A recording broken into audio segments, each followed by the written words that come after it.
Prepare to experience the strongest radio allowable by law. Secrets will be revealed. Myths dispelled. From the studio gym where excuses never apply, it's Superhuman Radio with your host, Carl Lenore.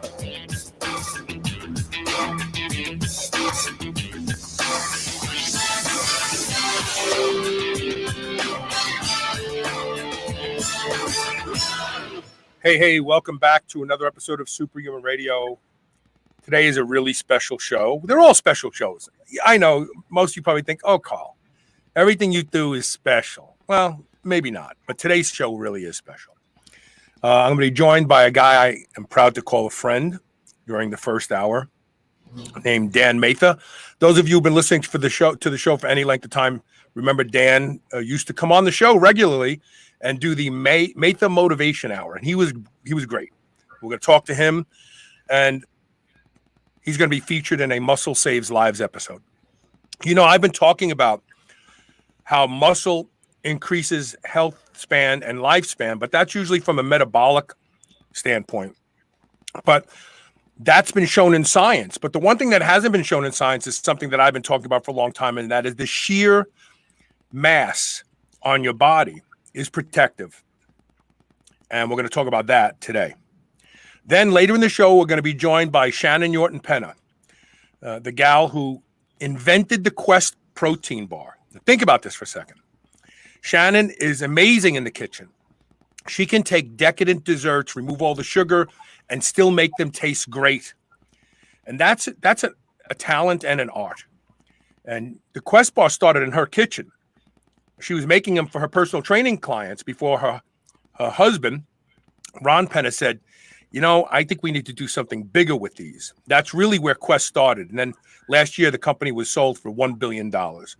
She's going to start doing regular episodes, helping us learn to cook and make foods and snacks and desserts that taste like they're bad for you, but they're not. Remember that? Remember Elise's spot when she used to do the Quest protein bar spot? You'll think you're cheating, but you're not. Well, Shannan knows how to do that, and she's going to teach us how to do that later in the show.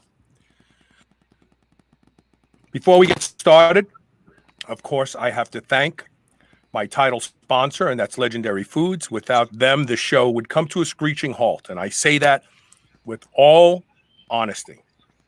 And that's why I ask you at the top of every show to show them some love. Go to eatlegendary.com. Use the code SHR, save 10% off. One of the things that Shannan created for Legendary Foods is their nut butters. They taste like they're loaded with sugar. They taste decadent. They taste sweet. They taste so friggin' good that you can eat them out of the jar as a dessert, but they have no sugar added. So try any of the great nut butters, and you can thank Shannan for those inventions as well. Culinary inventions. Eatlegendary.com, code SHR, 10% off. Check them out. So now let me bring my guest on camera. Those of you who've been watching my show, listening to my show for at least the past 5 years or so, have been introduced to Dan Matha in the past. How you doing, Dan?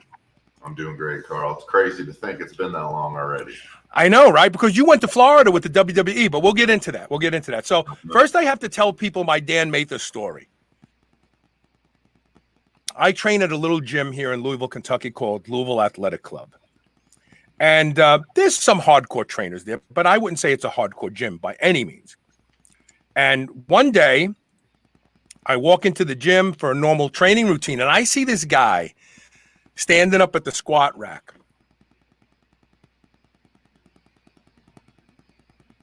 And doing Zercher squats. But not only is he doing Zercher squats, but he's looking at himself in the mirror and he's smiling. And he's not smiling fake. It's like he's smiling because he looks like a kid that just walked into Christmas land. And I'm like, who is this guy? So later on that day, we bump into each other, we start talking, and a friendship came out of that is still strong today. Dan, I knew the moment I met Dan that he was destined for something great, because he's not only super strong, he's not only super handsome, but he's highly intelligent and he thinks about things. He's a deep, deep thinker. And that's why we used to do the Matha Motivation Hour, where he would actually come into the studio and he would come prepared with such great insights that we would talk about. And if you haven't heard those shows, go back into my archive and just search for Matha Motivation and you'll find it. So when Dan was here in Louisville, he was with the OVW, which is the farm team for the WWE, preparing to be a wrestler. But his sports history goes all the way back to the Cincinnati Bengals. So let's start there. You played for the Cincinnati Bengals, right? Yeah. Talk briefly about that. So I finished up at Indiana University of Pennsylvania, where I was an All-American, played football there. Finished up that season and started training for the combine, pro day, to get brought in by a team, right? I was a priority free agent, got brought in by the Cincinnati Bengals. Had a brief little stint with them. Wish it would have lasted a little bit longer, but I had failed a physical that kind of kept me from getting in there for long-term wise. I had a labrum tear. And at that point in the game, especially unless you're like in the first 2 rounds in the NFL, you really are disposable because you've got 1,000 other guys every year that are going to come in. And the only time money is guaranteed in the NFL is when somebody's injured. So it's just one of those things. It didn't work out quite the way I wanted to, but it was an awesome experience and one that I treasure and I'm greatly proud of and I've taken with me into the rest of my life.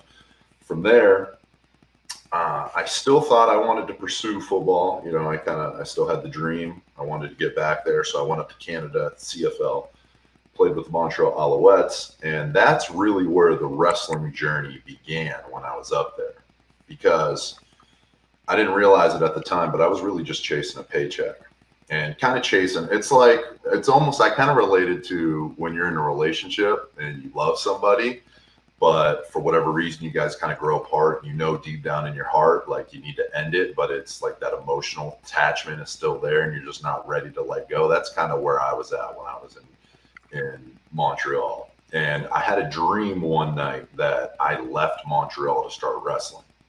Well, the next day I woke up and I got released unexpectedly from the team.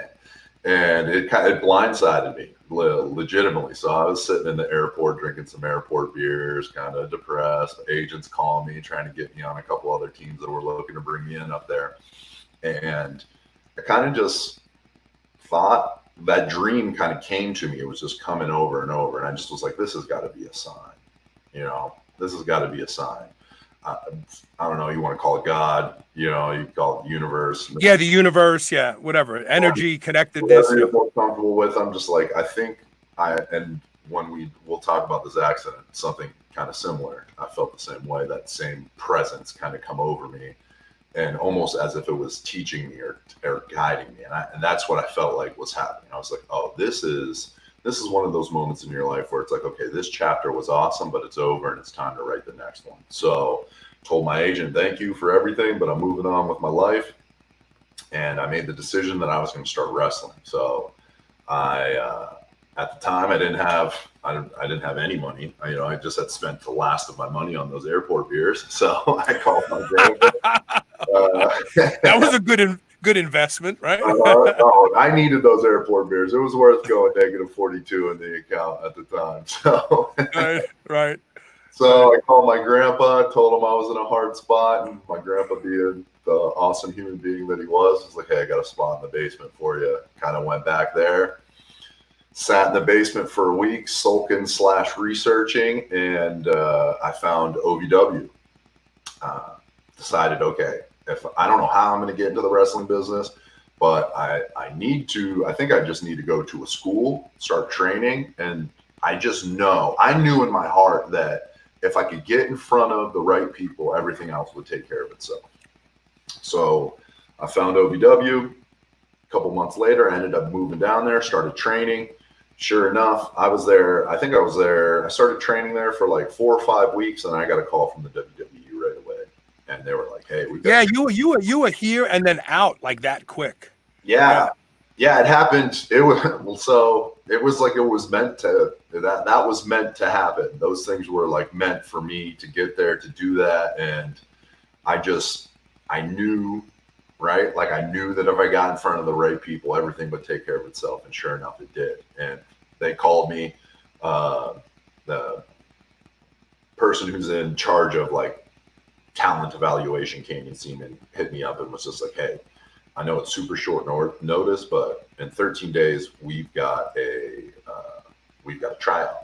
Now, if you're not, he was like, if you're not in shape, let us know, and then we have another tryout in 6 months." And before he could finish that, I just was like, dmatha67@gmail.com. Send me everything. I'll see you in 13 days, Canyon. Right. But yeah, I remember you were like in the gym one day. We were training, talking, and then like a couple of days later, you're like, "I'm leaving for Florida.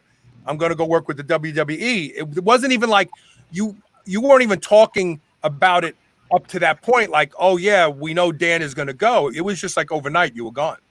Yeah, it was a pretty quick situation, which I kind of like. You know, I'm one of those. I'm a doer. I like to just. I like to think, like you said. I do like to think, but a lot of times, you know, thinking sometimes has its. You know, you can think too much. So sometimes it's like, yo, let's get to action. So that was one of those, and that's what you do all that preparation for. That's, you know, you're talking about me doing them Zercher squats, getting training my body. In my mind, it's like, if you're in shape, you never gotta get in shape. Yeah, you're right. You're ready. You're ready to jump out of the plane whenever they need you to. You know, you used to do these box jumps. I was just telling my buddy this morning. So what are you, about 6'4"? I'm 6'7". 6'7". Okay, so you're 6'7". Yeah. And when I met you, you were a lot thicker. You were carrying a lot of body weight, but you actually have trimmed down for the WWE. So now you're just all muscle. Yeah. But you were heavier then, and you used to stand about 3 feet away from a box that had to be at least 3 feet or more high, and just leap up on it like it was nothing. And I remember thinking to myself, this guy, like 10,000 years ago, you would have been a gladiator. You know what I mean? You would have been the guy with the big sword, you know, like cutting 6 people in half in one shot. I mean, like your genetics are just insane.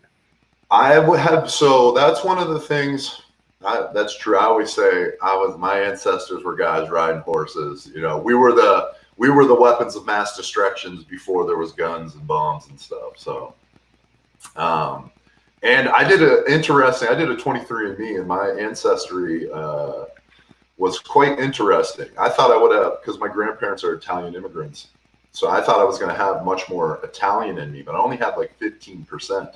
I had quite a bit of like German and Scandinavian in me, which, I mean, I'm sure most people aren't surprised by that. But there was like an interesting little well, but you got to remember, Italy back in the day was like the United States is today. People left their countries to go to Italy because Italy was thriving. It was the center of the Renaissance. It was the center of art and everything good. Like my grandfather had red hair and blue eyes on my mother's side. He was an orphan. So he ended up in southern Italy, but his people were from north, probably from the Aspens or something like that. So, you know, being from Italy doesn't always guarantee that you're Italian. Let's just put it that way. You know? So. Yeah. And there's like you said, it was, you know, I mean, if you go back as far as like the Roman Republic, like you said, it was the epicenter of the world. So, explosiveness, those type 2 muscle fibers have always been something that I just kind of inherently had, even before I got into athletics. And I always found, I know a lot, especially with lift or like any type of football players, a lot of training they throw into the Olympic lifts a lot because of the great explosive benefits that come from that. But I was fortunate enough to kind of learn, you can train all of those, that triple extension through jumps and throws without having to learn a whole new skill, which is Olympic lifting, and without having to put any of the stress that comes with Olympic lifting. And the potential injury, which is what you're talking about. A lot of guys injure themselves once they start doing Olympic lifting because it's all form. Because people don't realize that is a sport in itself. So you're teaching these college, a lot of times high school, collegiate athletes, or even just, recreational lifters, that a sport in itself, but you're not giving it its due process. You're just training it, but like there's a skill acquisition that is going to take place in Olympic lifting on top of the physical acquisition that is going to take place. So yeah, I'm a big fan of jumps, box jumps. I like a lot of explosive work. It primes your nervous system. It gets you ready to hit any type of maximal lift or even sub-maximal lift. It kind of primes everything. So with that process, where were we at? WWE, yeah. So I want. Yeah. So then you go to WWE and you go down there and you work hard. I mean, you literally disappeared from everybody's radar for quite a while, and then you started slowly coming back out. Like you had an Instagram page and all that sort of stuff. You worked hard while you were there. Yeah, man. So it was like starting back over at ground zero. I entered, I had all this success from football. And, I was a big fish in a big pond. And then now I'm going to the WWE and I'm learning something that is completely foreign. And a lot of people probably look at wrestling and they think if you're a good athlete, you'll be able to just be a good wrestler. But there's a lot of physical skills that you have to learn, but the physical skills pale into comparison to the psychological and like mental aspect of performing, because it is a performance, and that adds, and not only is it a performance, it's a performance in front of a live audience, which increases the variables exponentially.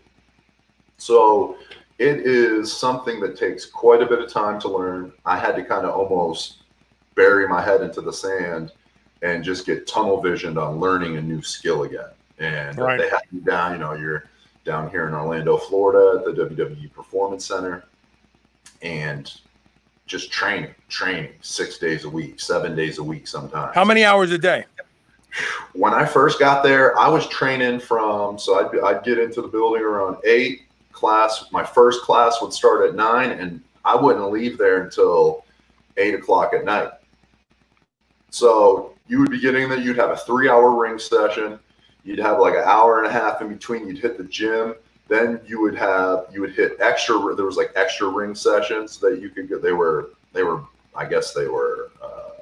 voluntary, but right. I would hit these extra ring sessions. I would do that for about an hour, and then I would rush upstairs, shower, eat real quick, change my clothes, and then we would go to promo class, and depending on that, you're there 16 hours, and it's just rinse, repeat. Then the weekends come, Thursday, Friday, Saturday, you're doing all of those things now, and then you're now traveling. So now you're traveling here locally in Florida, anywhere up to 3 or 4 hours away from Orlando, traveling to a venue, setting up the ring, watching people put matches together. Once you get enough experience yourself and you're privileged enough to start having matches, then now you're having matches. So now you're going, setting up a ring, thinking about what you're going to do, choreographing and talking about, what you want to get out of the match, how you want to have the match. Then actually time comes to execute the match, right? Which is its own stressor in itself. Doing that, coming back through the curtain, show's over, tearing down the ring, getting in your car, driving back home, rinse, repeat 3 days in a row. Then so you were basically the band and the roadie at the same time. Yeah, man. So the developmental hustle is no joke. You are an entertainer, you're an athlete, you're hard labor, you're light, sound, you learn everything. I can set up a ring, I can set up lights, I can set up audio. I can put a match together. I can do it all now. Were you getting paid at that time, Dan, or was it just like the privilege of going to school there?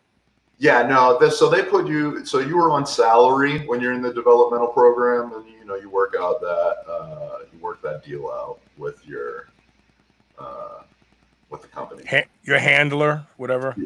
Yeah, well, it's really just you handle everything. They don't like it when you get. So on top of that, you have to be your own agent as well. Yeah, you do. You do have to be your own agent. They don't like it when you get an agent. So yeah, they don't want you to smarten up too fast. no, those developmental contracts are not friendly. They are not very friendly to the talent. And before there really wasn't any other companies to compete with, so they really kind of had you by the balls. Yeah. Unless you came in with a big name and you could kind of throw your weight around, they kind of took advantage of you. But it's one of those things where it's like, do you want it or don't you? You got to kind of put up with it. No, yeah, and it makes sense. So you were at the WWE training camp for how long altogether?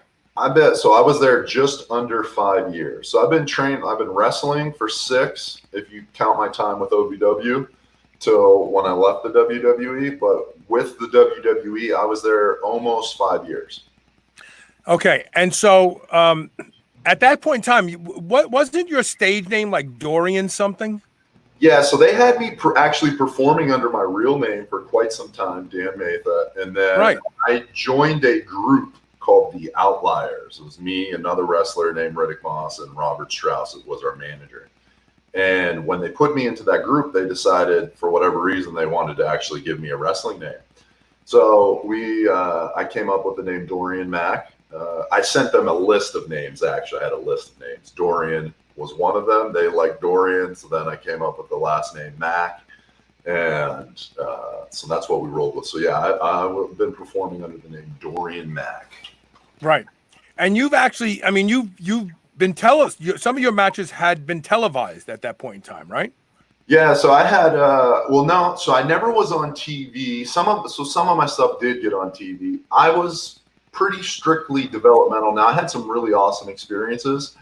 They liked taking me on the international trips where we would, whether we went to Saudi Arabia, Dubai, China, India, they would take me and I would help run the tryouts with them. And I would take the guys through all these, the roles and really the very basic fundamental stuff. And I would kind of help scout, analyze who were people that were going to help the company. They would bring me along with those. And they were awesome experiences. One of the cool things I got to do was when I was in Saudi Arabia at the Greatest Royal Rumble was I got to actually be in the Greatest Royal Rumble. And that was a super cool experience. I think it was like 77,000 people. King Abdullah Stadium outside, super sick, like the 100-yard ramp. And it was just a very awesome experience.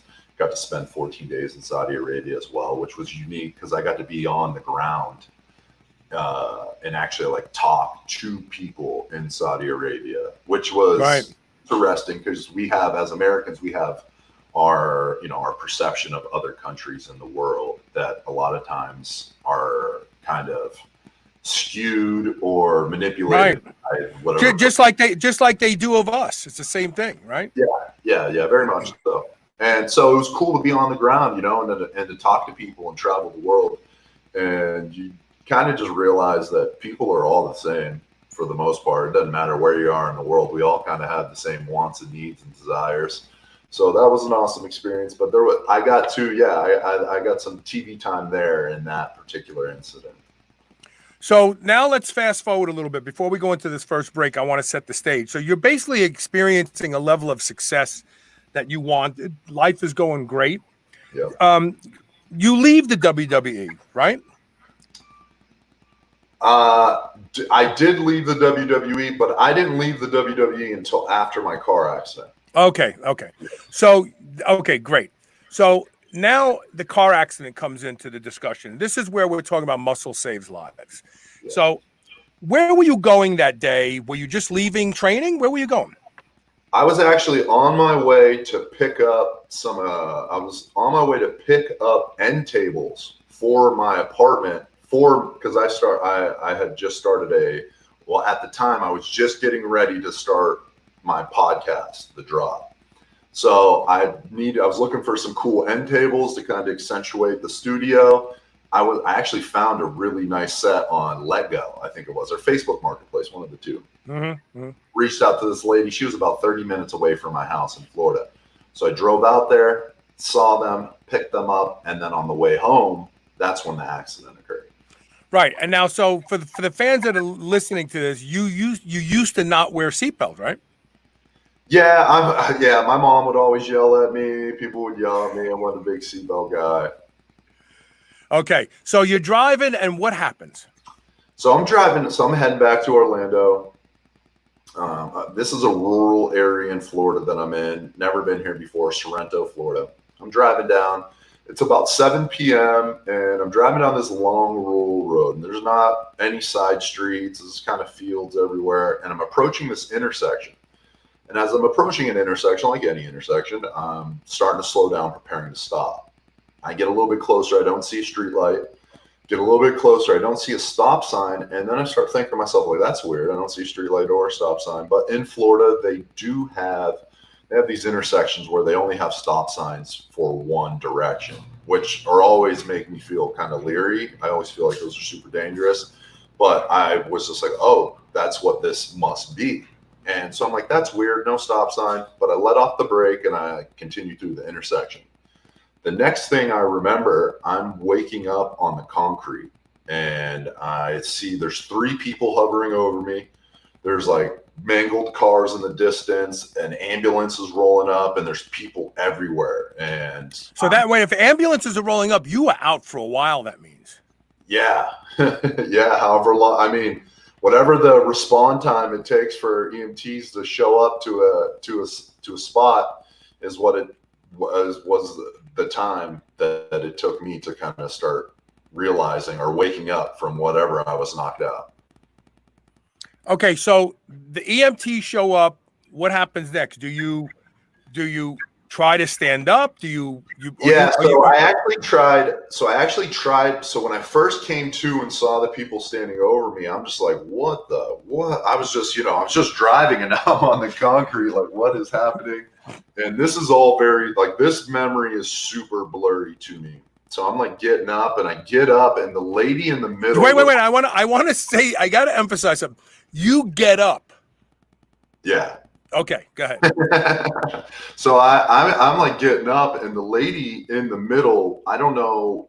She told me she was something to do in the medical field because I can't remember specifically what she said her job was. She told me her name, told me her job title, which was something as a nurse. And then as I got up, she kind of like grabbed me around like my head and neck, almost in a supportive way, but like looked me like she was like laser beaming me in the eye. Yeah, she wants to see your pupils move. Yeah. And she was pleading with me like, you were just in like a severe car accident and we need to keep you immobile until the ambulance gets here. Right. And when she said that, me being just being in athletics and in collision sports, I knew that she was right about that. Even though I had no idea what was going on, I knew that there's something was wrong. So I was just like, okay. And I got back down. Then the next memory, now I don't remember anything from there till being on the stretcher and getting into the ambulance. And then that's when my memory came back to me. So I kind of had this little glimpse of the memory of like all the kind of chaos going on around me. Right. And the next memory I have is getting put into the ambulance. And then that's where my memory comes back to me. Yeah, you were in shock, obviously, and your body was trying to protect itself, and it's going to shut down. Yeah. So I want to take our first commercial break here. When we come back, I want to talk about you arriving at the hospital because we have a picture of the vehicle. So Dan corrected me. He's 6'7". How much do you weigh at this time, Dan, when the car accident? 285, 290. And Dan is solid muscle. He doesn't carry. He's never really carried any fat. He's been thicker and more muscular. And there was a time where his neck looked like a small tree. But Dan is lean. So if he's 280 at this time, he's a super muscular, 280-pound, 6'7" superhuman who just got thrown through that windshield that you see right there. You could see the crumple of the car. The impact was intense. Dan's entire body ejected through that windshield, which means his head hit the windshield first and opened that windshield up so then his big shoulders could come through and then the other 280 pounds of him could launch through that windshield. So I'm betting when we come back, we're going to find out that the doctors are wondering, how is this guy not dead? And this is where we get into the topic at hand, that muscle does save lives, because I am going to propose that any lesser of a human being doesn't remember waking up, because he doesn't wake up. He just dies there. Stay tuned. We'll be right back with more Superhuman Radio and Dan Matha.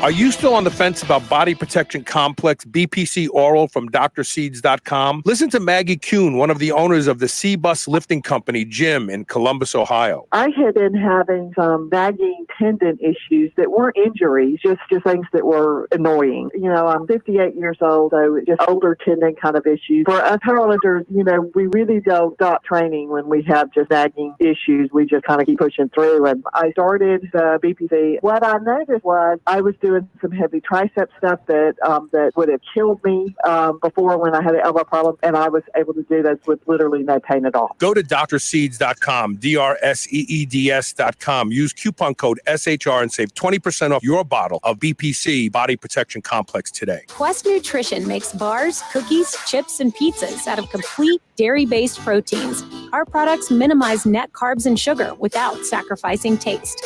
Each delicious chocolate-flavored chip, cookie chunk, and crunchy crumble is custom made to maintain Quest macros. It's time to enjoy foods that work for you, not against you. It's time to enjoy your Quest. There's no denying that a low-carb, low-sugar keto lifestyle has been shown to reverse chronic inflammation and normalize insulin sensitivity. But we all want a sweet snack from time to time. Well, no matter what you're looking for, you'll find it at Perfect Keto. Bars, cookies, exogenous ketones, keto-friendly performance enhancers, it's all in one place. I love their chocolate quad ketone salts that balance all 4 minerals. And try their keto bars for unique taste satisfaction, all the while knowing you're staying in your keto lifestyle lane. Go to perfectketo.com/superhuman to save 20% off your purchase today. Do you remember those delicious toaster pastries you had when you were a kid? You know, rectangular sugar-filled snacks? Well, guess what? Legendary Foods has just made low-carb toaster pastry. This is the first of its kind, and honestly, these things are amazing. They have 3 to 4 net carb, less than 1 gram of sugar, and 9 grams of protein. You can eat them right out of the wrapper or lightly toast them. The only question is, which flavor, strawberry or brown sugar cinnamon? They're available at eatlegendary.com and Amazon. New Mass Pro Synthogen X2 just upped its own legendary game. To distance itself even further from the rest of the pack, Synthogen X2 now has double the key active ingredients. If you've ever wondered what steroid-like recovery feels like, Synthogen X2 delivers. See why others compare it favorably to powerful bodybuilding drugs at synthogen.com. Mass Pro Synthogen. When you train with it, you'll gain with it. Unlock your potential with the best cognitive enhancement and anti-aging supplements on the market. PureNootropics.net goes the extra mile for the highest quality ingredients, third-party tested to make sure you only receive the best your money can buy. There's no better choice with their money-back guarantee and free shipping. Try their best-selling DHM. Dihydromyricetin prevents hangovers and helps deliver detox after a night of drinking. Get your DHM and other nootropics and longevity supplements from PureNootropics.net, the purest supplements around. This is the Superhuman Channel, doing reps with the weight of the world. Welcome back. We are, I'm leaving this image up for a little while longer because I've been talking about how muscle saves lives for over a decade now. And originally it was about longevity and health, but it started to occur to me that I knew people who were in disastrous situations. I can tell a story about myself that clearly the only reason why we didn't suffer greater damage to our bodies is because muscle creates physical resilience. It allows you to be battered, thrown through a windshield. I mean, land on the pavement, thrown through a windshield head first, land on the pavement, stand up afterwards and have to be told, no, lay down, you're injured. It's like, no, I'm not injured, I'm standing up. No, lay down. And you're right. You know, she's like, you could have a fractured vertebrae in your neck. You're up. You could actually cause yourself some paralysis that would linger for years and years. So it's the right thing to do and just get back down. But I can't tell people often enough that people used to make fun of me when I would say having more muscle on your carcass actually will protect you from being injured. But people like you show this. So now you roll into the hospital.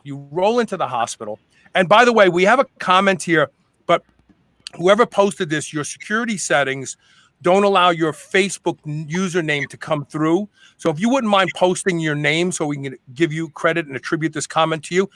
This is an incredible story. My goodness, thanks for sharing. Yes, more people should understand the value of muscle today. So you roll into the hospital on a gurney. What happens? Yeah, so I'm rolling in there. Now, in the process, so I'm 30 minutes away from Orlando Trauma. So I'm in this ambulance hauling ass on the way down to Orlando Trauma. And at this point, this is where I'm gathering as much information as I can, talking to the EMTs. Like, what happened? Where am I? Am I okay?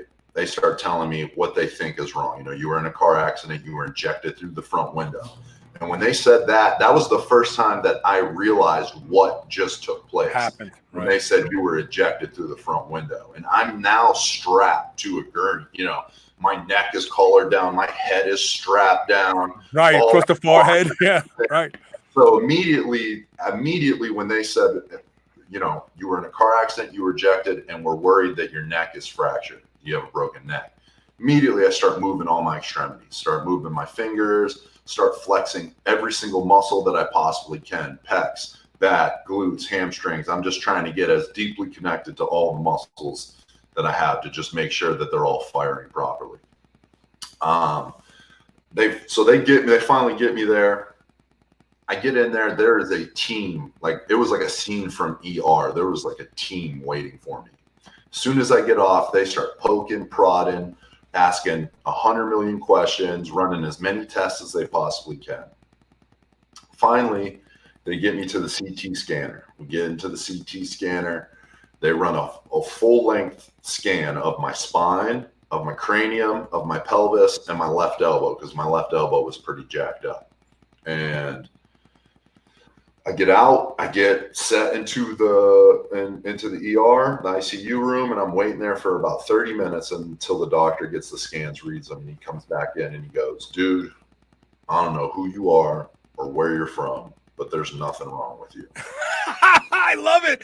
It's like you must be from another planet, because you just went through a car windshield and landed on the pavement, and we could send you home now. Like, could you imagine like the astonishment on the doctor's face? He's used to somebody coming through in an accident like yours.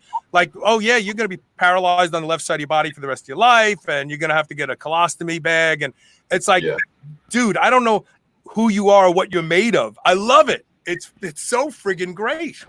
Well, so the funny thing, fast forward a little bit to when I ended up leaving. So I got in, the first time check I got when I was in the hospital, I heard it was 9 p.m. So the accident happened around 7-ish. I ended up, first time check I get when I'm in the hospital is 9 p.m. I leave the next morning at 11:30 a.m. and I walked out of the hospital. I got up, I put my feet on the ground, I stood up, I had to go to the bathroom, I peed, and I had to pee to prove for whatever reason, because they gave me because you're that you're passing. Otherwise, you have to come back if it's backing up. It's dangerous. So I peed, and then they were like, "You were good to go." They wanted to give me a wheelchair to roll out, but I was like, "I don't need it," and I walked out and I left. But when I left, before I left, the nurse that was looking after me, she goes, "I'll never forget this." She goes, "Darling, I've been on this floor for 16 months. Now, I've never had somebody come in here that hasn't had to have multiple surgeries or go ahead and die on me." That's amazing. And when she said that to me, that was like, it was all, the whole night was very emotional for me, because it was just like, I should be dead. Like, I should not have survived that. Like, that happens 1,000 times. That accident happens 1,000 times, 999 times I'm dead. Or worse, I'm paralyzed, right? Right.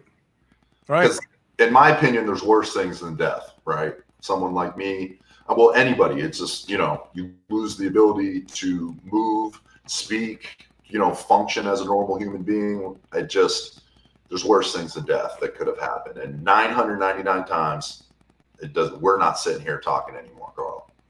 But that one time, that's how it did. And I feel like, we were talking about earlier about, a higher power. We're talking about God, the universe, mystic forces, whatever. I felt like on that day, whoever that greater, the creator it was just, he said, it's not your day. I know that in order to resolve the feelings, like my son just went through a situation, hiking in 97-degree temperature, and he suffered from heat stroke. Okay. And like they had to take him off the mountain. Like ranger had to take him off the mountain. They were like, dude, man, you're going to die if you stay up here. And he wanted to keep going. And he cried the next day because all of a sudden you become overwhelmed. Like, wow, like that moment, I'm dead. I'm not here today thinking back about it. And there's something overwhelming about that. The recognition of your own mortality is a very, very intense observation to have retrospectively. And we want to feel like, well, something intervened because clearly, like I'm dead otherwise. But I'm going to say something, and I'm not challenging anybody's faith when I say this.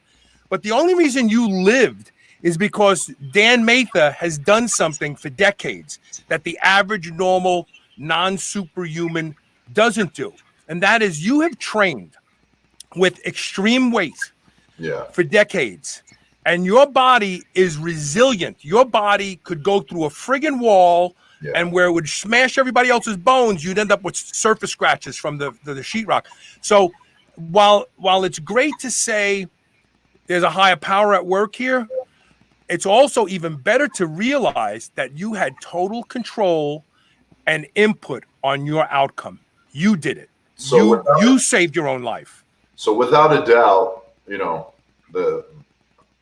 like I said, I felt like there was a higher power at work. But without a doubt, the training that I've done, the physical, from the weight room, I've training my body since I was 12 years old. I have not missed one single day of training. Well, wrestling too. Think about it. You get blindsided. Yeah, football. How many times did you get blindsided in football where you just get banged? You didn't even see a guy coming. I've been training my body in collision sports since I was 12 years old as well. So 15 years of football, 6 years of wrestling.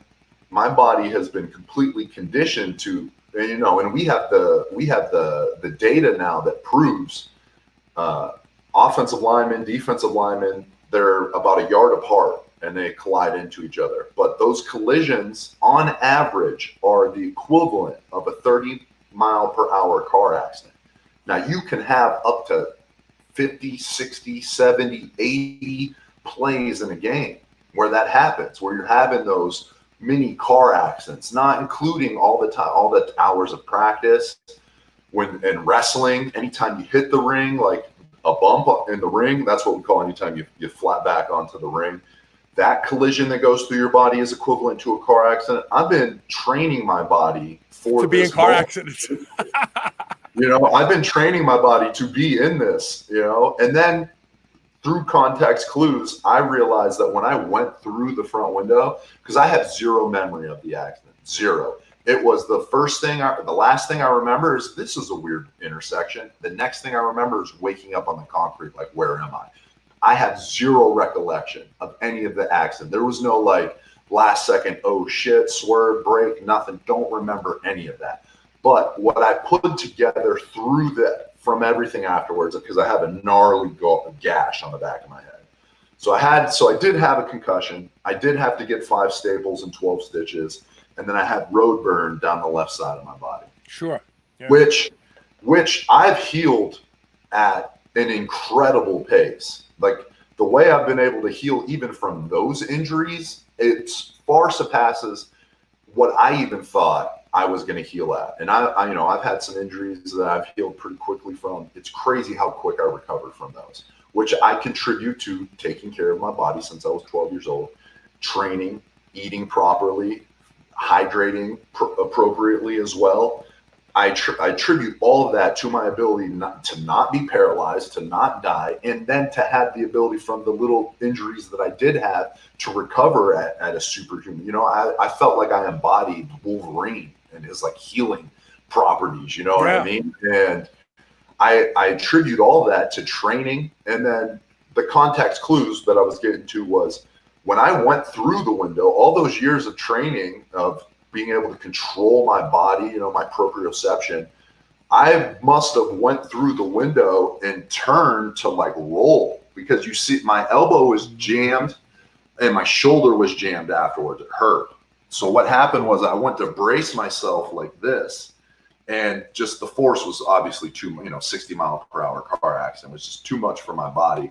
And then as I landed, my back hit, and then my head whiplashed off the ground. And then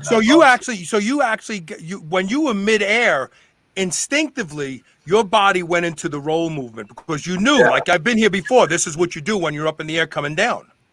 Well, so to go back to the WWE, and part of the training that we do before we go through a little, warm up. And one of the first things we do every day we're in the ring is we roll. We do gymnastic rolls. We do somersaults. We do back rolls. We do one arm rolls, short rolls, long rolls, any type of body control where you're jumping, you're throwing your body through the air and then controlling it, landing, very gymnastic-esque. I've been doing that for 6 years. I've been doing thousands and thousands and thousands of reps.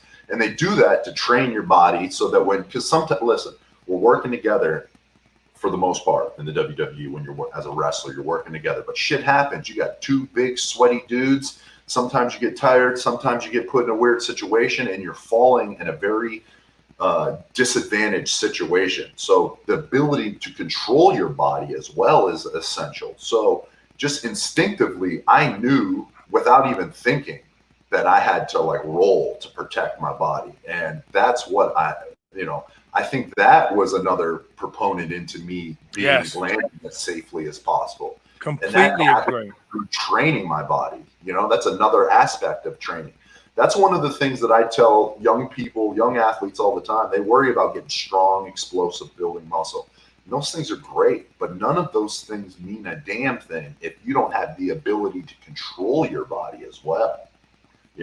And so between my ability to control my body and then also over the years of just building, not just building, just lifting and building muscle, but building dense, functional, like my skeletal system, my bone density is through the roof. The nutrition that I put in my body as well, like all of those things played a major, major factor to be able to literally walk away from something that would literally kill anybody else.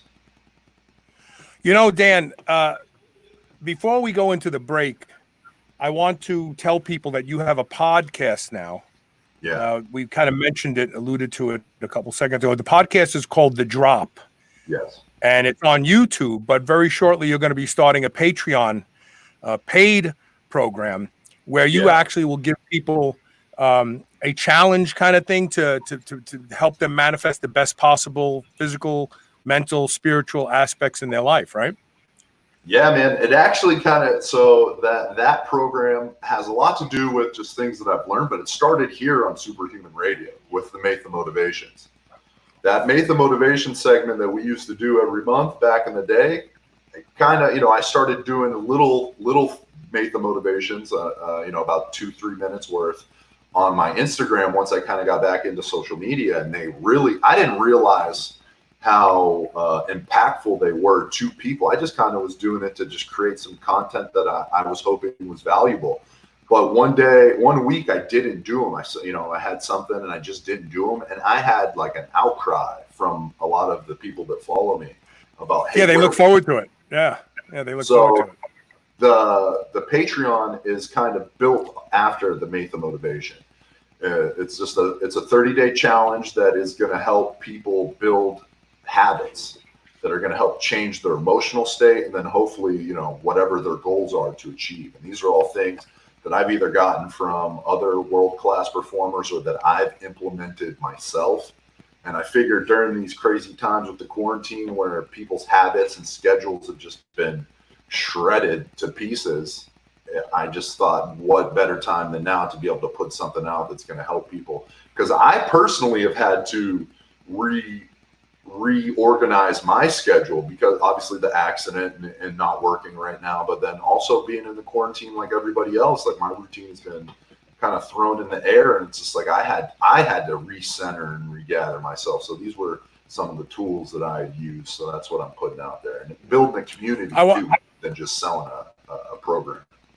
I want to take our last commercial break, and when we come back, I want to talk about how you exited the WWE. I would, if I was like a manager at the WWE, I would have been like, we can use this, right? We're going to roll him in to the ring. We're going to announce that that he had a horrible car accident, went through the windshield, show the pictures, people gasping, and we roll you into the ring, like, so that you could say farewell. And then some wrestler like says, yeah, it's good thing you're crippled now because I would have kicked your ass.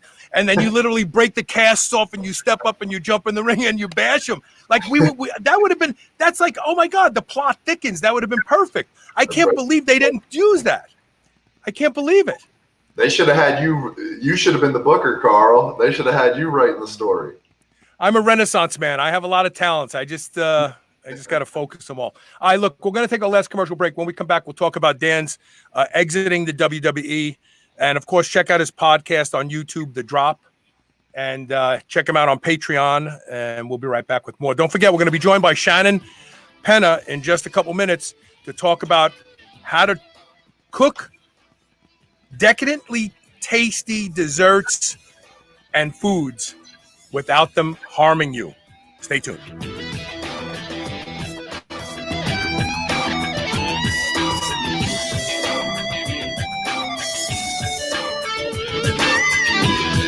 Planet Earth CBD offers a fast-acting transdermal patch that targets your aches and pains for the relief you need. Not only is the patch uniquely patented, but it is widely believed to provide larger quantities of available cannabinoids to the source of pain than other brands' subpar products. Effective for 24 to 48 hours. Experience the benefits of Planet Earth's high-quality transdermal patch. Manufactured by Next Generation Technology in an FDA-registered facility. This pressure-sensitive adhesive delivers rich hemp extract directly through the skin. Be it a neck ache or a headache, you can count on CBD to take off the edge. Go to planetearthcbd.com today to learn more. Select Savory Snacks Original Biltong is the healthier alternative to sugar-laden beef jerky. Their sugar-free biltong is seasoned and then air-dried for up to 2 weeks, providing you with one of the most tender and flavorful meat snacks that you've ever had. They also use a fattier cut of beef, which adds to the tenderness and gives their biltong even better flavor. Select Savory Snacks Original Biltong is the perfect snack or travel companion for your busy life. Get a free bottle of Ranch-tastic seasoning with every order. Free shipping on orders of $99 or more. Get yours today at selectsavory.com/SHR. Quest Nutrition makes bars, cookies, chips, and pizzas out of complete dairy-based proteins. Our products minimize net carbs and sugar without sacrificing taste.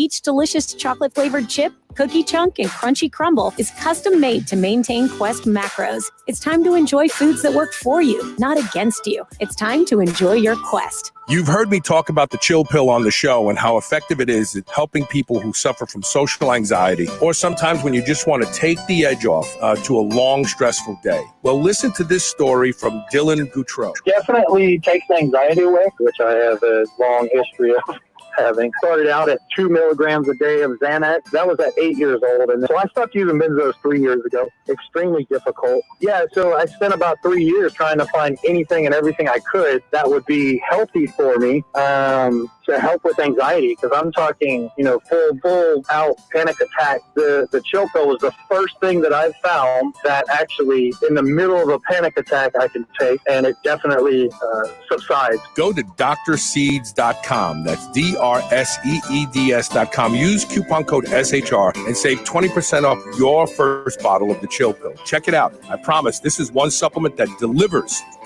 Over 11 million people in the U.S. have some form of retinal damage, also known as macular degeneration. This is expected to double to nearly 22 million by 2050. Artificial blue light, age, type 2 diabetes are all contributors. Doctors say there's no cure. ARMED is changing that opinion. In one clinical trial, 93% of patients had arrested or improved their condition. 54% reported lessening of glare, reduced dryness, and improved clarity and comfort. And 0% felt worse during treatment and no side effects. Take control of your macular degeneration or keep it from ever occurring. Go to wisechoicemedicine.com and get armed today. Unlock your potential with the best cognitive enhancement and anti-aging supplements on the market. PureNootropics.net goes the extra mile for the highest quality ingredients, third-party tested to make sure you only receive the best your money can buy. There's no better choice with their money-back guarantee and free shipping. Try their best-selling DHM. Dihydromyricetin prevents hangovers and helps deliver detox after a night of drinking. Get your DHM and other nootropics and longevity supplements from PureNootropics.net, the purest supplements around. This is the Superhuman Channel. Evolution just got kicked up a notch.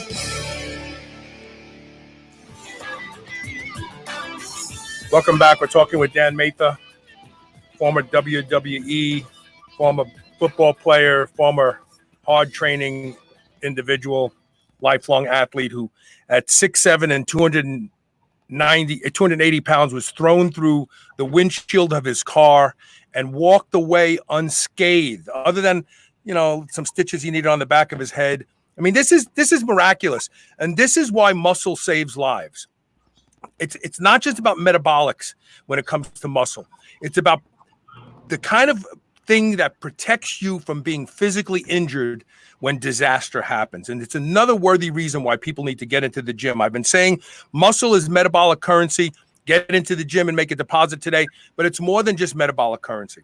It's the source. It's your life source. It really, really is. So, Dan, you ended up leaving the WWE after the car accident? Yeah. So there was a little bit. So leading up to the car accident, like I said, I'd been with the WWE for just about 5 years, and that last year I was with the WWE, I was frustrated with their lack of, I guess, lack of wanting to do anything with me, or at least showing initiative of wanting to do anything with me. And there have been some, some behind the scenes games that had been being played, and some people weren't being honest, or they were saying things that weren't true, whatever, however you want to look at that. And it was becoming frustrating. And like anything, especially something such as wrestling, it's not just a job. I'm losing, I'm damaging my body just every time I step in that ring. The ring itself is very destructive to the human body, let alone all of the physical contact that goes into that. So at a certain point, I just kind of was like, I'm not happy with where I'm at. I think based on my skill level and the performances that I've been putting on, that I thought I should be in a different position than what I'm in. I had done any and everything that I possibly could to showcase that I was a team player, and that I wanted to I wanted to help the company. I have an asset, I have an ability and a talent that is very unique to a lot of people on the planet. I don't know too many people that bring a skill set like me, and I would like to help the company, flourish. But I can't keep doing this to my body. No matter how much I love this, I just can't do it. It would be a poor business decision. It'd be a poor life decision, to be honest with you, because there's only so much damage a human body can take, even one such as mine. So I had, had been frustrated. So I had asked for my release in February, and then that car accident happened March 28th. And then a week after my car accident, they had given me my release. They had given a bunch of people their release at that point in time. They laid off like 40% of the company's working force. So what are you looking forward to now? You've got this podcast you've started. You're going to put all your heart and soul into that for now. Is that going to be it? Yeah. Well, that's not it. So the podcast has always been that's just been something in the back of my mind for quite some time. That's like a passion project of mine. That I'm going to put my heart and soul into that, but I've also, that's a slow grind in terms of monetization. So I got to be able to pay the bills. I had to find other ways to do that. I've been training people, either in person or virtually. I've been doing quite a bit of virtual training, Google Hangout, Zoom, things like that. I'm doing classes with people.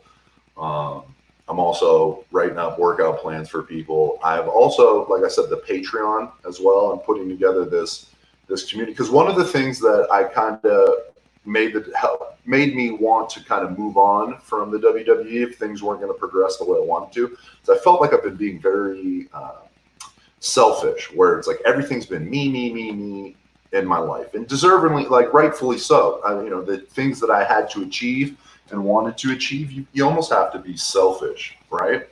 But I felt like there was a sector of my life that was missing, and that was like giving back to people. And I feel like a lot of people have given to me over my lifetime, whether it was teachers, coaches, or just guys such as yourself, where the universe just puts people into my life and they just drop little knowledge or acts of service that really kind of propelled me forward. Or VIP passes to the Arnold. Yes, yeah. Dude. Dude, I had a blast. That was the first time I ever went to the Arnold too. Yeah. Appreciate that. Dan, I believe in you, and I believed in you for a long time. And like I said to you earlier, it doesn't. You may not have the target where in your eye yet, but you're destined for greatness. There's no doubt in my mind. There was never any doubt in my mind about it, really. And so I appreciate that confidence. I hope people go and check out your podcast on YouTube. It's called The Drop. And then also look for him on Patreon, where he'll have some special aspects of what he does and how he wants to teach people, available to paying patrons there. And I'm sure we'll have him back on the show again. I'm glad you're healthy. I'm glad you flew through that window like a Superman and lived to tell the story. Really, really. Very, very happy for you. All right, Dan, we'll talk soon. Okay, brother?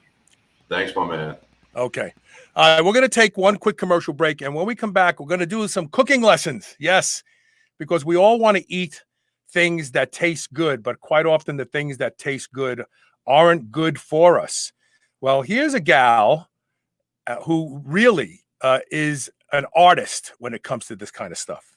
And that's Shannan Yorton Penna. And I believe we're going to be joined by her husband too, Ron Penna, a guy who is actually a mentor to me.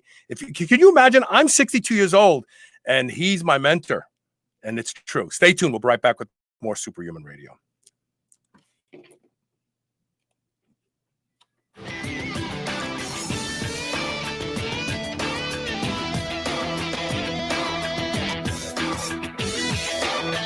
I love beef. And if you love beef, listen up. I've discovered the best tasting beef in the world, and that's not an exaggeration, at Piedmontese.com. The Piedmontese breed is famous from Italy for being lean and unbelievably tender, with half the fat and calories of traditional beef. Even typically tough cuts are tender when it comes from the Piedmontese cows. And for the first time ever, Piedmontese cows are being raised here in the USA. Get 2 free 10-ounce New York strips when you purchase $50 or more at Piedmontese.com with code SHR. Go to Piedmontese.com and use code SHR today. You will never eat any other type of beef ever again.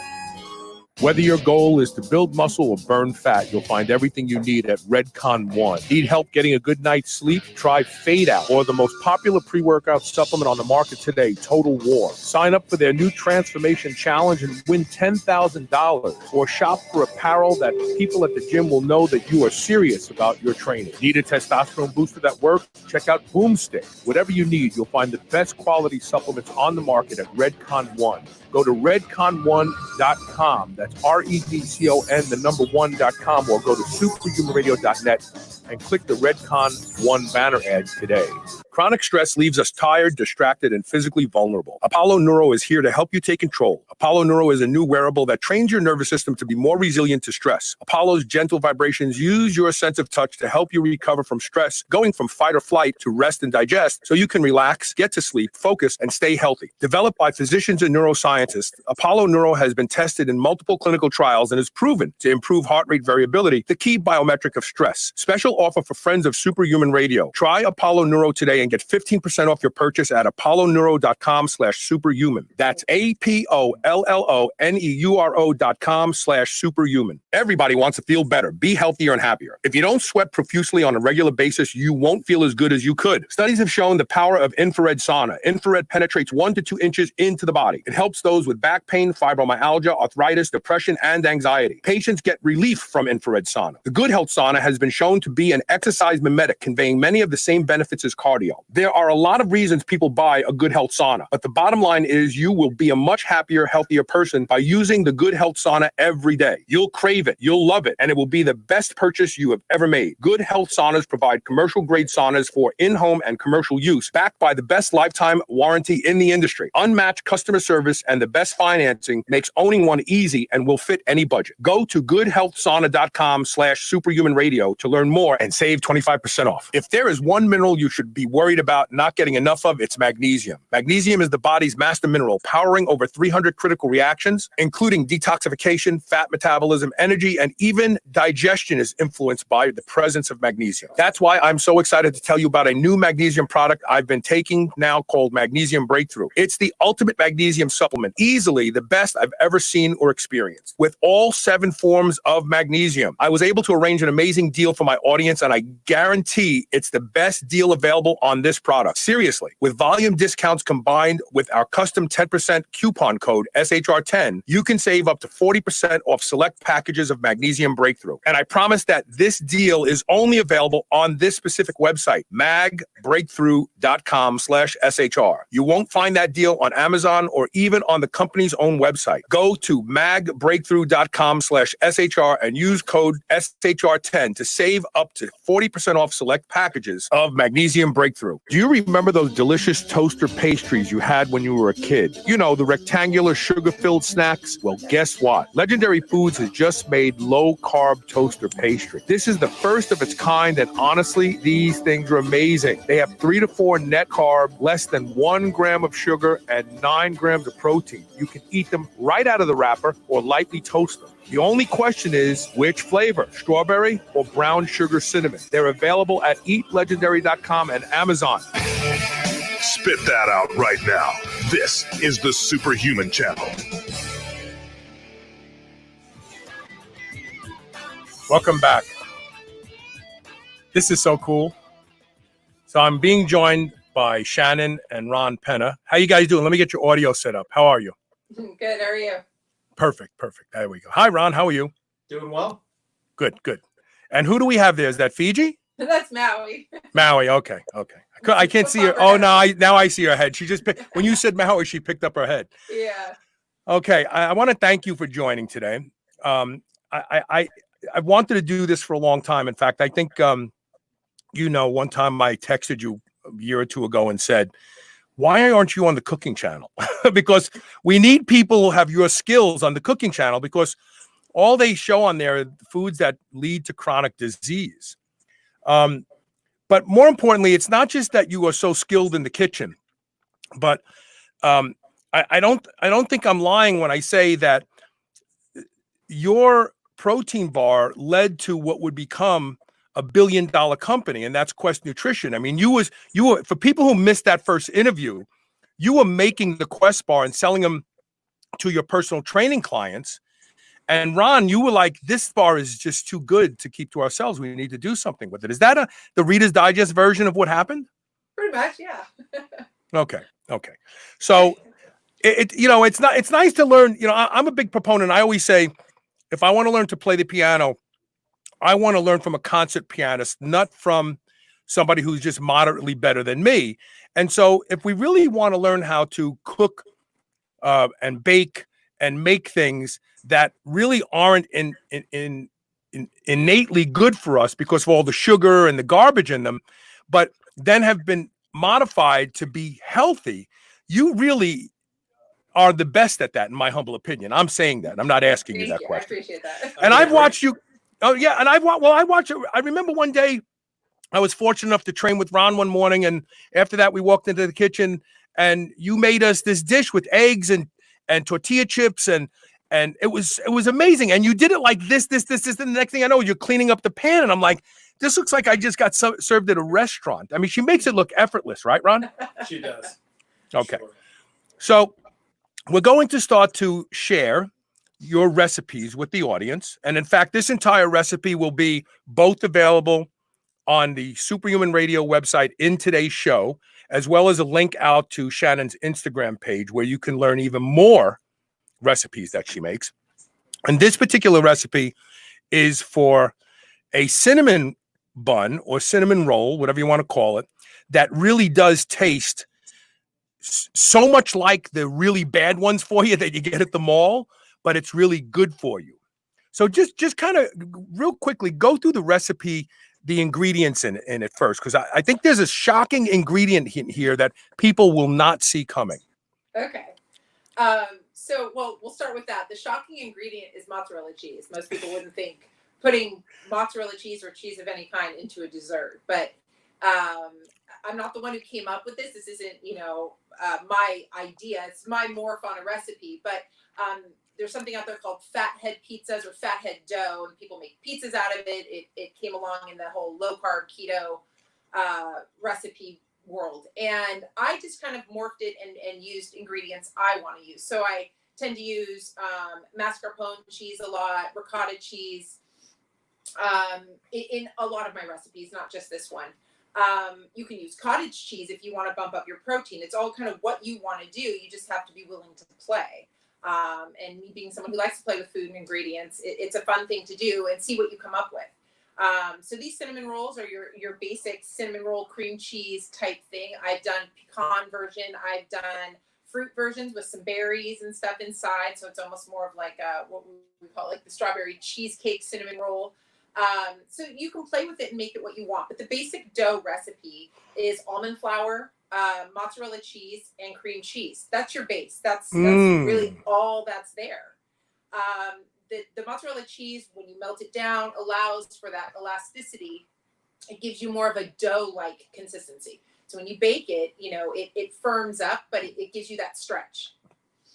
So the recipe is on the website. So we're not going to focus on the recipe right now. We're going to focus on some aspects of it. But so have you always loved cooking, or did that evolve when you were competing? Because you were a very effective competitor at one point in time as well. Thank you. No, I used to bake with my mom when I was a kid. So my mom used to, cook and do things like that. So I learned some of my little skills from her. But we when we baked, we made real banana bread and real chocolate chip cookies and things like that. Obviously, as I got older and into training, which, I started weight training around 16. So by the time I was in my early 20s, I was always looking for low carb options. And I've always baked and played and cooked very, we'll call it cleanly or low carb. And that kind of, when I started competing, that's what morphed me into finding sweet treats that I could eat that didn't have the carbs, or that would, sort of fit I don't want to say fit my macros so much, but just fit my lifestyle.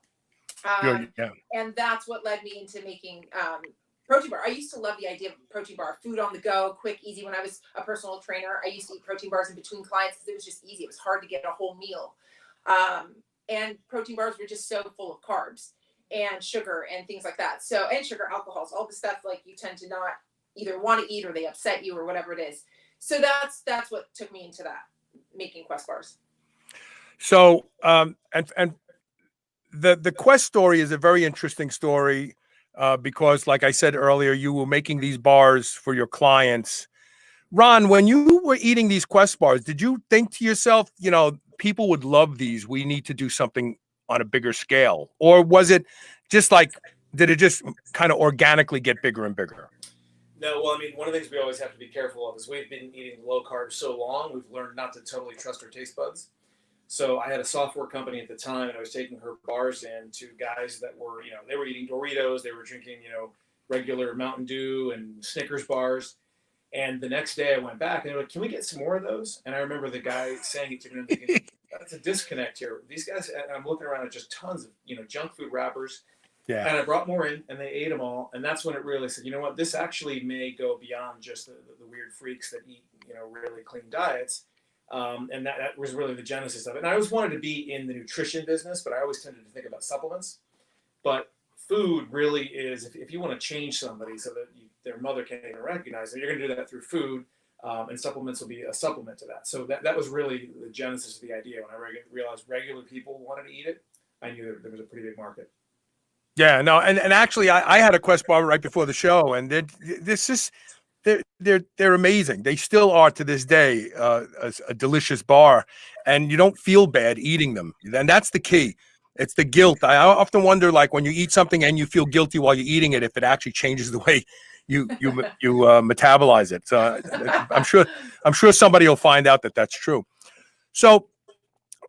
Getting back to the cinnamon bun, you make these pretty effortlessly and quickly now, right? How long is the prep time? How long does it take to make them? I mean, I would say honestly, prep time for me is probably 15 minutes now. It's a pretty easy, quick. It takes a little handwork. I mean, so one of the things to this recipe is you can't use a mixer, a stand mixer. I tried. It doesn't work. It tears apart the dough, and it's almost like it mixes it too well. It won't work.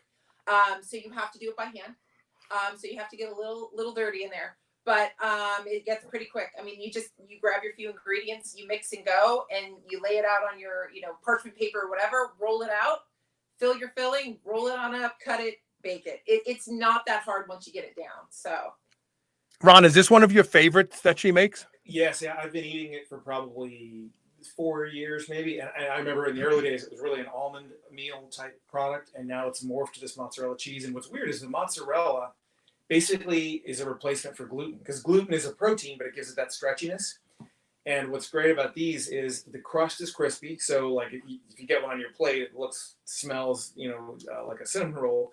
And when you cut into it, you'll get that crack on the outside, but then the center stays gooey, and it's got that kind of pull, which is really strange to me. Even as I'm eating it, I'm thinking about mozzarella. It's like it doesn't really compute, but it's so strange that mozzarella would be a really good analog for gluten.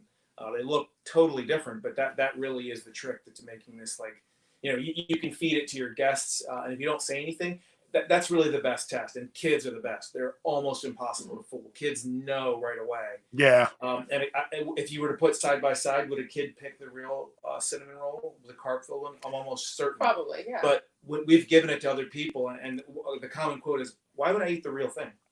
Because when you look at the macros, I mean, we both keep our carbs really low year round, and it does feel like cheating. So the guilt factor that you were talking about, hopefully it won't metabolize into poisons in my body. Well, and more evidence has come out that the low carb lifestyle can actually reverse the aging of the brain. I mean, there's so many benefits to going low carb. And like just recently, I started working with a guy who's does diets for IFBB pros. And he's got me eating a little bit more carbs than I used to, but no more than 125 grams a day. I have been doing low carb for so long that I don't like a lot of carbs. My stomach feels wonky. I just don't feel good. I feel sluggish. And so people who are going to look at this recipe that are used to eating, just regular food, it may say, well, that's a lot of fat. Well, it is, and it'll increase satiety. You won't feel hungry again. But the reality is carbs are the demon. It's not sugar. Sugar is the demon, and it's not addictive. That's not true. But sugar is the demon. It's not fat. Would you agree with that, Shannan? I do. Everyone's got their talking about nutrition is like religion. It's religion, I know. Dangerous slippery slope. But for me personally, yeah. I mean, and I was not someone who ever grew up with a lot of carbs. My father was a bodybuilder, and I think we had the occasional baked potato and maybe some wheat bread in the house. But like, we didn't eat that regularly. We ate a protein and a vegetable. And that was it. So I grew up that way. So it was a much simpler, I guess, lifestyle for me to live with or adapt to. And it's interesting because in the 60s, the so-called golden age of bodybuilding, all those guys really went low carb pre-show. There wasn't a lot to read about nutrition. There weren't that many crazy ideas floating around. And, there's nobody that was taking their carbs up back then. They were all taking them down. And pretty much you had a lot of people like your dad who were protein fat people. They ate a lot of protein and fat. Yeah, my dad just dropped overall calories, but he always ate a ton of protein, a pretty good amount of fat. He did a very little amount of carbs, you know, in terms of maybe a little bit of fruit, or like I said, a little bit of wheat bread. And then he would just overall cut calories. That was more of his game. So that, you know, that's the 60s and whatnot. But yeah, I think, you know, low carb is, for me, it's a longevity game more. Yes. I mean, obviously I care how I look, you know, aesthetically and stuff, but it is very much an internal thing. You know, what does my blood work say, and how am I feeling? And it's the longevity game for me. How many people have contacted you, Shannan, and said, I found your Instagram page, I started making your recipes, and everybody in my household is healthier today? Actually, you know, surprisingly, quite a few. Yeah. And I'm surprised about that, because I never even wanted to do an Instagram. It was all kind of because of Quest and things like that. And so I figured eventually, other than posting pictures of my dogs, I might as well post some of the things I make. And I got a lot of comments about that. Not just like how to make it, but either it was simple to make, or wow, they couldn't believe how great it tasted. And I've had several people write me that, like you said, their family started eating better, and their husband is now off his, you know, medications. Let me take this one, because she shared one with me probably a year and a half ago about a lady who said, oh, my husband's not really taking it seriously. He's got diabetic complications. We're talking about amputation. He was pretty far down the spectrum. And I remember thinking, Shannan, why are you wasting your time with this? He always says that to me. Why do you waste your time with these people? Because I think there's simple ways to do things. People are always looking like, oh, it's so hard. And so I'm also a tough love kind of person. So I'm not like, oh, baby steps. Yeah, right. and about 6 months later, she said, oh, yeah, the lady wrote back. It worked for her husband. I said, let me see a picture. And she had provided a picture. And the guy went from looking ill to almost lean. And I remember thinking, some reason, some people just, and basically they were living on cinnamon rolls or pizza rolls. And I was thinking, wow. And you did that other lady who you sat down with that one time.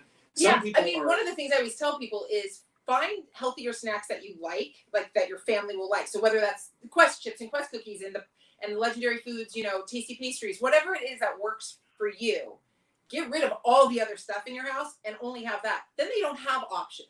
Right. They only have the clean option. Yeah. If it's not in the house, you won't eat it. Right. Yeah. So you leave that stuff around. Eventually, they'll go ahead and eat. Because if you leave the options, are you going to pick the Quest chips over the Doritos? Probably not. So don't have those in the house. And so that's one of the things I said with her is get rid of everything else. Right. Only have the clean options. Oh, but he won't eat it. He won't eat it. He will when he's hungry enough. And sure enough, he adapted, and that was all that was there for him. You know, and I told her, keep things around, cheese sticks and nuts and just the real simple, easy, low carb stuff. And sure enough, you know, it took about 6 months, but he's off all his medications, no longer diabetic, lost all the weight, a bunch of things. I mean, it does work.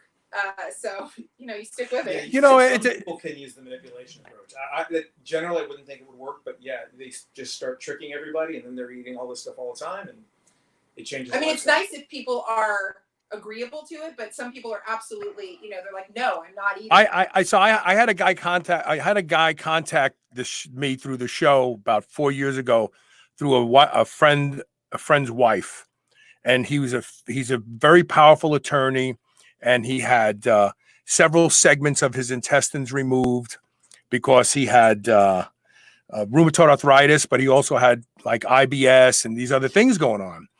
And I said, you know, I'll talk to him. So I talked to the guy, the very first conversation. So I'm asking, what do you eat every day? And like he listed things, and it's all bread. It's like I eat a sandwich, I eat toast, you know, I eat a Big Hero. And so I said, well, you know, you have a autoimmune disorder, and a lot of times grains, you know, trigger those things. Can you give up the bread? Not forever, but just like for a couple months to see if your condition gets better. He said, absolutely not. I says, I asked, I says, why? He said, because I'm retired now, but I have a client that is a Panera Bread, and I do work for them, and they pay me in bread. Yeah. And I'm like, okay, so can't you just give up the Panera Bread for like 6 weeks? Just give it a try? Absolutely not. I says, it's just going to get worse. They're going to just keep removing parts of your intestines, and he had MS. That's what it was. He had MS. I said, your MS is going to get worse. You're not going to be able to walk anymore. And he didn't care. And, you know, after a near-death experience of my own when I was 39 years old and realizing like how desperate I wanted to be healthy and how militant I became about what I needed to do to save my own life. And then that guy, I don't get it. I'm like, well, don't you want to be healthy and live longer? I guess not everybody. Yeah, I mean, not everybody. Some people just feel it's too hard, or they've tried before and they failed, and they just know they can't do it, so they've just given up. You know, and it definitely is a mindset thing. You know, there's another girl I've kind of worked with, and I say that casually, meaning like I don't do stuff like that for pay. But she needed help. She'd been on every diet and used every different coach and everything, and nothing was working for her. And I said, why don't you just try keto, because it helps you stay fuller. You don't have to get into ketosis. That wasn't the goal for her. It was just to lose some weight. But for her, if she could have the protein and the fat, fill up, not eat so much, not even want to snack, that would really help her. So I said, give it a shot. She's like, I don't know. You sure? What about all that fat? You know, so we talked it out. She gave it a shot. And in 4 months, she lost 50 pounds and felt so much better, felt strong, was surprised that the keto diet allowed her to still feel strong during her workouts. And, you know, she's on this journey still. And she had 2 or 3 diet coaches that did the traditional higher carb, low fat approach. And when Shannan started working with her, she said, wait a minute, all the things I'm not supposed to eat, like, you know, ground beef and sour cream and all the fatty stuff that she loved. She, you know, I think she was Mexican. Yeah. And she was like, wow, this is such a weird thing. But for her, it was one of those people that it was just effortless. You know, you hear about these stories and I'm always like, effortless, you know, fat loss. Well, it got her off candy and stuff. That was her big thing. She also realized by not being hungry how much she used to snack. Because she always said to me, oh, no, I don't snack. And I said, trust me, you do. You know, people just don't realize what they do. She works from home also. So she'll go to the fridge, grab something, and not consider that a meal. That's the thing. People count their meals, but they don't count all the things they snack, grazing. coffee. The grazing. The grazing all kind of through the day. They think, oh, no, I ate breakfast, I ate lunch, I ate dinner. And it's like, okay, but what happened in between? Not much. They sort of forget those little things. And so when she realized, oh my God, I'm not going to the refrigerator all this time, or all those snacks I used to eat are still there, she realized, wow, I eat a lot more than I thought I did. And the weird thing is her husband and her son too. They all lost, her husband lost 35 pounds, her son lost 25 pounds because she started cooking a certain way, and they loved the food because she could make, in a sense, all her Mexican dishes. I just told her to get the low carb tortillas if you're going to use a tortilla. There's the shirataki rice, you know, things that when you do enough like fun cream sauce and meat, you don't notice that the rice isn't the real rice. Yeah. It works when you get used to it. When you're someone who eats rice regularly and then tries to switch over, you kind of go, that tastes different. But once you do it regularly, it becomes very much a staple, and it's normal, and it tastes very good to you. So it's also all what you get used to. Elisa put a comment up because she was listening to when we were talking about why wouldn't someone want to save their own life and heal themselves. She said, life is not for everybody, as I say. I told you that story when we were at Bulletproof Coffee one morning when my son Chase was very young and he threatened to kill himself. And I looked at him, I said, well, I guess life isn't for everybody. That's right. And he was shocked. He thought I was going to go, no. I was like, well, I said, and he never said that. He never threatened to kill himself again. He said to me, I guess if I threaten to kill myself, I have to follow through with it with this guy. Right, and I'm not. Exactly. It's well, funny. It works because he's such a cool guy. Yeah, I know. He's a great kid. So he's got his head on. He's so much further along at his age than I was at that age. So the other thing I want to talk about is the fact that you continue to influence. So the nut butters at Legendary Foods, which I use as desserts, like at the end of a meal, I feel like I want something sweet. That's just my way. And I'll take, a couple tablespoons of the apple pie nut butter or the banana chocolate nut butter, and they taste so decadent. They taste like they're loaded with sugar, but they're not. And they taste so good. Those all began in your kitchen also, right, Shannan? Yeah. So I've always been a big nut butter, specifically peanut butter person, but I don't discriminate. I like all the nut butters. So, there was a big boom of protein nut butters. And yes. I tried every single one of them, and I either didn't like the taste or I couldn't stand the texture. They were gummy, they were grainy, they were strange. And at the end of the day, a lot of the ones that might taste good have real chocolate chips in it with sugar, or real toffee bits with sugar, so you think it's healthy, it's really not. I got so discouraged with it, I started making my own at home, and it kind of grew from there. I had, at one point hoped to make it a product, but never really thought much about it. And then we did Legendary Foods, and so there it went. But it was a fun thing to play with, to make different nut butters and make different fun flavors, like I used to do with the bars. Do you do the seasoned nuts also? Do you create the seasoning for the seasoned almonds? I helped work on that with the R&D team. That wasn't my project alone, but yeah, I had a little bit of hands in that one. So you know what I noticed the most about the seasoned almonds? The almonds taste so fresh. Like, I'm a big stickler for fresh nuts. I don't like roasted. And, when nuts start to go bad, they literally smell like latex paint, especially like walnuts. Like, they smell like latex paint. Right. And when I bite into some of those seasoned almonds, what I taste the most is the freshness of the almonds. It's impressive. That's definitely a big thing we've been very conscious of is the freshness, that the nuts don't, kind of go rancid or spoil, or I don't know. We also test them for lipid peroxidation. So, we're just into that stuff just from a nutrition standpoint. It's kind of fun. Because you know how bad that stuff is, right, Ron? I mean, you were the one who told me, like, wow, we tested nuts one time, and, like, you can't believe how rancid most nuts are. Yeah, it's because most of the people that are doing it, they're just focused on taste. So they want to make sure that they get them nice and crispy, and that's really what they're focused on. But in the early days, before we even launched, we looked at truly raw, pasteurized, all that to really determine what that level was. And it's just a matter of caring about that. Most people don't really realize that, those fats, a lot of them get damaged pretty easily. So you got to really control that. And of course, if you do that, a lot of people will roast it for the year, and then they're just working off a stockpile as opposed to. And so now those nuts are sitting there for a whole year, having already been roasted. So and the same thing with nut butters. I mean, oftentimes I buy nut butters, especially if you buy them, I don't know, online somewhere. You open it up and you can just smell it. Don't even taste it. Smell it. You can smell the staleness of a lot of nuts or nut butters, and so that was a big thing for us, to focus on.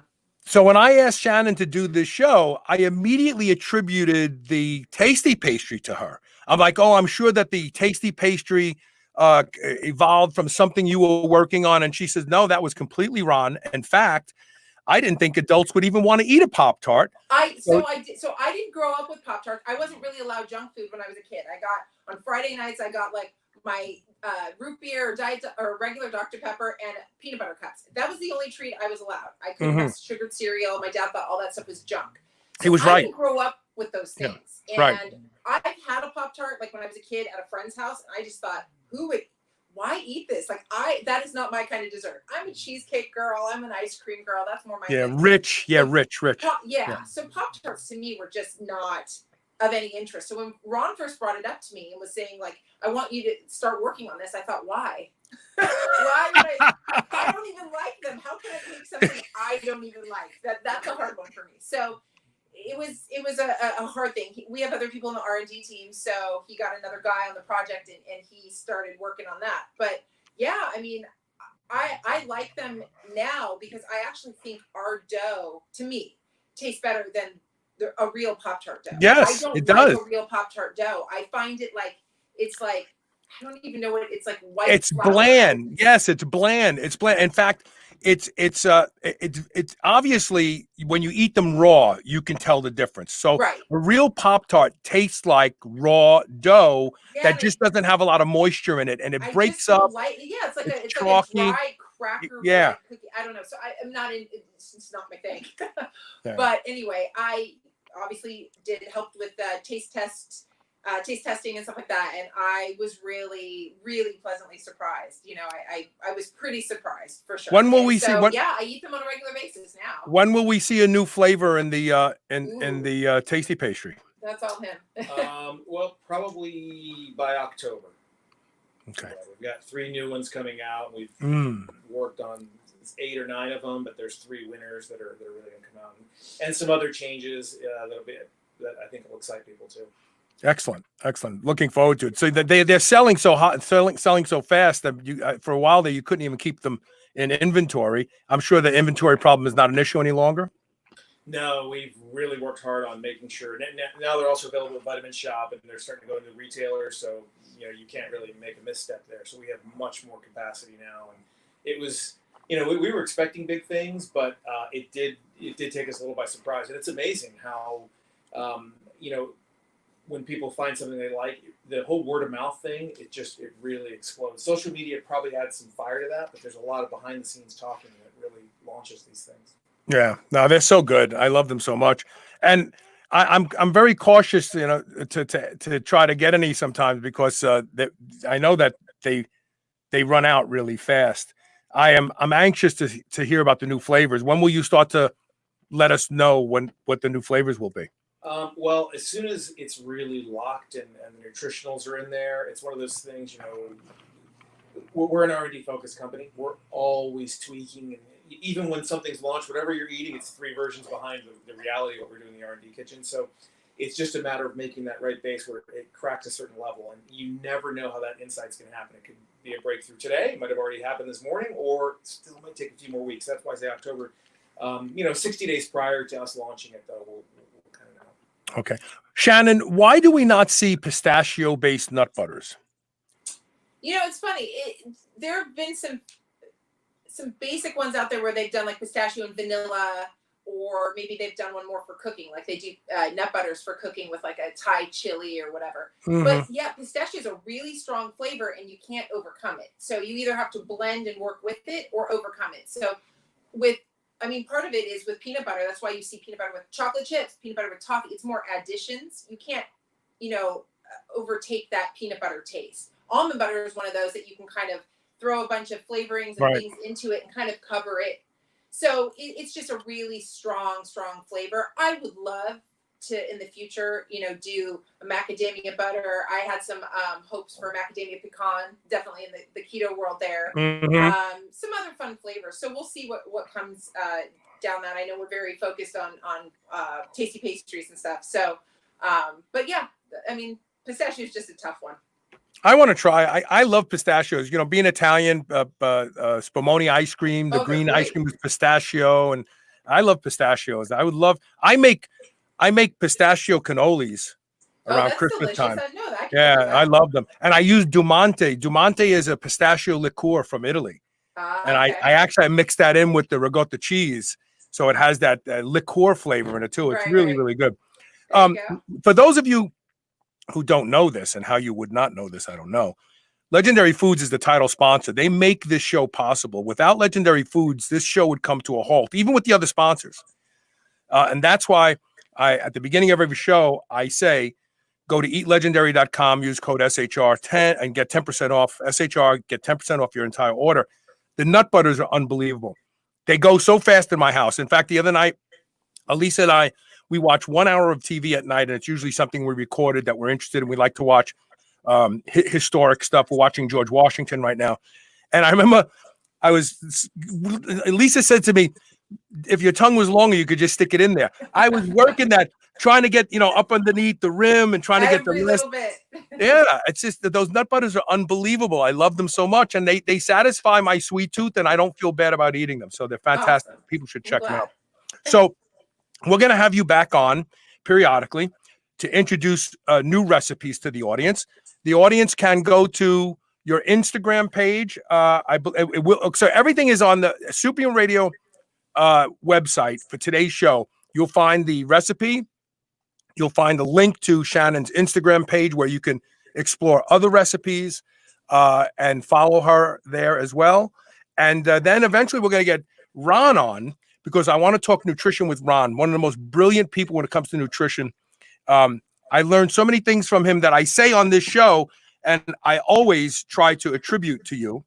And one of the things I always say on this show is it's not what you add to your diet, it's what you remove. I learned that from you. And that is a very, very powerful truth. The other thing that you once told me is anything that works in nutrition has to hurt. In other words, you gotta really want it so bad, and you gotta say, no, I'm not having it. And that is when you're in the right place. And that fits nicely into something that I learned early on when I was 330 pounds. I learned to embrace hunger. when I felt hungry, I say to myself, I'm where I belong. That's where I want to be. I want to feel hungry and I want to embrace it. Where most people go, I'm hungry, I want to eat. I would say, I'm hungry, I want this to last for a while. So I'm with you on that. It's got to hurt. If it's going to work, it's got to hurt. It's an unfortunate truth, but yeah, it really is true. And it kind of goes hand in hand with the whole subtraction thing. People are always trying to, every article you read about nutrition, I should say many of them, talk about how you can add this superfruit or this weird berry or something. But mostly what works is subtractive. That's why fasting, which I'm really surprised fasting is caught on, because it is, as you say, it's kind of a psychological battle. But the stuff they can do, the animal models with fasting, it's incredible. So there is an element of discomfort, and there are some additive things, but subtraction really is. You just have to think about like every article that's out there, every news program that says, add this, you should eat this. If you really did every one of those things, you'd be eating mass amounts of food and ingredients. Day in and day out.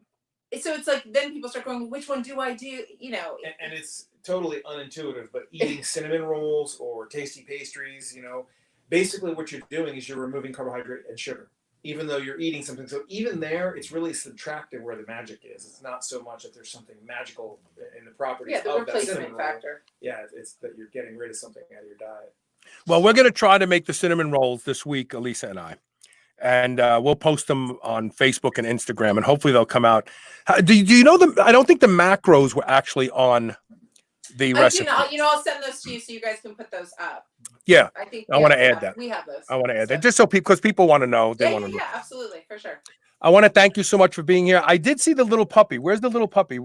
She is sleeping. She's down here. Let's wake her up. This is our new little one. This is Pepper. Oh, how cute. And such great pictures on Instagram. Yes. Yeah, she's our new little love. We rescued her, so. Cool. Ron, thanks for being here, man. Absolutely. No, it was a pleasure. Fun, as always. Okay, and we'll do this again real soon, okay? We will. All right. See you guys later. Okay. Bye. Thanks, Carl. Bye. All right, that's it for today. We've got a great week ahead of us. Hopefully you'll be able to tune in for all the shows. If not, there's always the podcast. And of course, these videos, share them with your friends. They can watch them later. It doesn't have to be right now. And thank you for being here today. We'll see you tomorrow with more Superhuman Radio. Let me get my music rolled up here. And here we go. Bye.